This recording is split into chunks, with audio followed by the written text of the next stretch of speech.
Have you ever wondered what humanity was supposed to be like? I mean, what was the original blueprint? Well, today we're going to dive into the fascinating work of an 18th century thinker named Thomas Boston.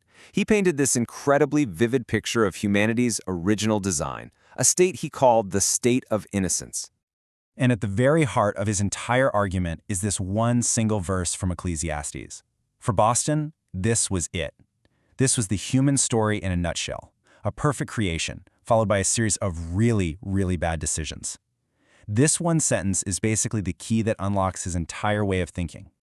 You see, Boston believed all of human history could be understood through four distinct states: innocence, then our corrupt nature, then grace, and finally, the eternal state.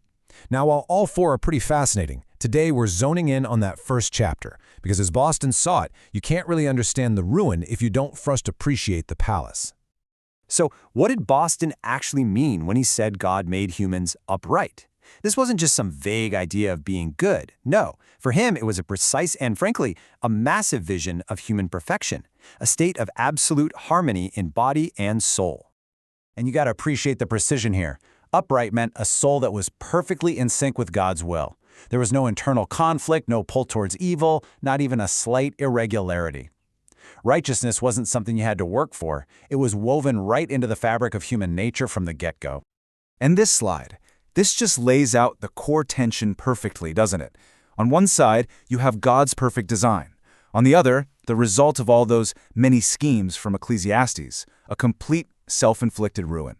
This is the fundamental before and after of the human story, at least according to Boston.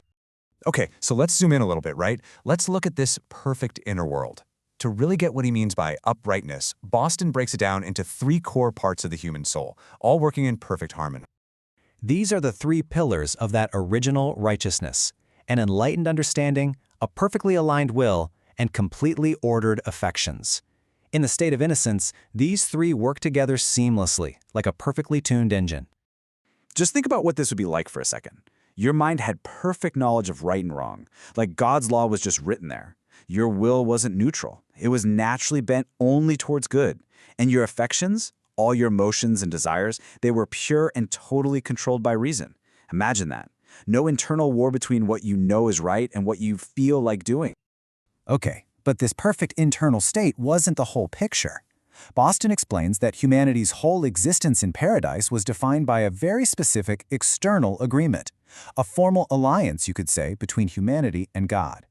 This was called the covenant of works. And this is crucial. Adam wasn't just acting for himself. Boston describes him as a representative, a sort of federal head for all of humanity. What that means is his actions, his success, or his failure in this deal would have massive consequences for every single person who came after him. And whoa, just look at the stakes here. The condition was absolute, perfect, total obedience, no slip-ups. The reward was immense. You get to keep living, naturally, spiritually, and eternally. But the penalty was just as severe: death, in every sense of the word. The deal was crystal clear, and the stakes could not have been higher. So, as Boston describes it, humanity was this magnificent structure, this splendid palace. But as we all know, that palace did not stand. And this is where the story takes its most dramatic and its most tragic turn. Which brings us to the million-dollar question that is echoed through history, right? If everything was so perfect, what on earth went wrong? How did this flawless blueprint end up in a pile of rubble? And you know, Boston doesn't just give you a dry, clinical analysis. He uses this kind of powerful, emotional language to get across the sheer tragedy of it all. The shift from a faithful city to a place where murderers are present, you can feel the shock and the horror in those words. And here are the direct consequences. Each of those three perfect pillars shattered. The mind became darkened, the will became rebellious, and the affections became totally disordered. Humanity's status as ruler of creation was gone. The crown has fallen, as he puts it. And the relationship with God went from open friendship to hiding in shame. It was a complete and total reversal. Okay, so you might be thinking, why dwell on all this? Why focus so much on this lost perfection? Well, for Boston, this wasn't just some interesting history lesson. He believed that understanding this original state was absolutely crucial for people, and he had some very specific reasons why. He basically boils it down to three key things. First, it's for information, to show us that our downfall was our own fault, not a flaw in the original design. Second, it's for reproach, to humble our pride. And third, and this is a big one, it's for lamentation, to make us truly grieve what we lost. And this brings us right to the ultimate takeaway. For Boston, the entire point of looking back at this perfect past was to understand the true depth of our current brokenness. Because really, it's only when you grasp how severe the disease is that you can truly appreciate the profound need for a cure, or, in his words, a restorer. And that kind of leaves us with a final thought, doesn't it? Whether you share Boston's theology or not, it is a powerful idea to think about.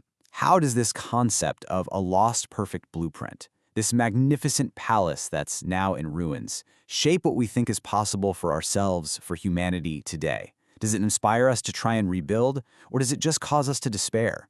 Definitely something to chew on.